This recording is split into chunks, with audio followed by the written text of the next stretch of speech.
বন্ধুরা, আজ খুবই ভোরে রাত 4টের সময় খুলনার দীঘলদ্বীপ থেকে আমরা যাত্রা শুরু করেছি।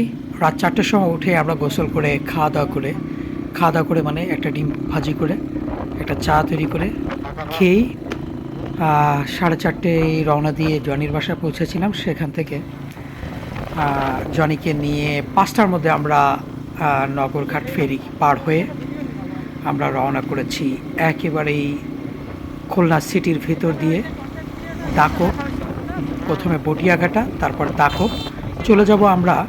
দাকোপের নলিয়ান যে কালাবগি, ঝুলন্তপাড়া, সুন্দরবনে আয়লা বিধ্বস্ত যে জনপদ, নদীর উপরে মানুষ পানির ভিতরে মাচা পেতে থাকে, ঝুলন্তপাড়া, সেই ঝুলন্তপাড়ার দিকে আমরা রওনা করেছি। খুবই ভোরে, প্রচণ্ড কুয়াশা, প্রচণ্ড ঠান্ডা, শীতে একেবারে জবুথবু অবস্থা। যদিও প্যারাসুট কাপড়ের জ্যাকেট পরা ছিলাম, তেমন একটা সমস্যা হয়নি, তবে মাথায় একটু ঠান্ডা লাগছিল। হেলমেটটা যাওয়ার সময় খুঁজে পাইনি, হেলমেট ছাড়া যাওয়ার কারণে।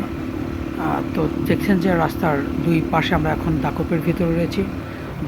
রাস্তার দুই পাশে চমৎকার পরিবেশ, অসাধারণ পরিবেশ, দৃষ্টিনন্দন বৃক্ষ রাজি, এবং এখানে কিন্তু দুই পাশে যে ধানি জমি বিল, সেখানে ধান পেকেছে এবং কৃষকরা কিন্তু সেই পাকা ধান কেটে কেটে রেখে দিয়েছে এবং সম্ভবত একটু বেলা হলেই তারা আবারও কাটতে আসবে।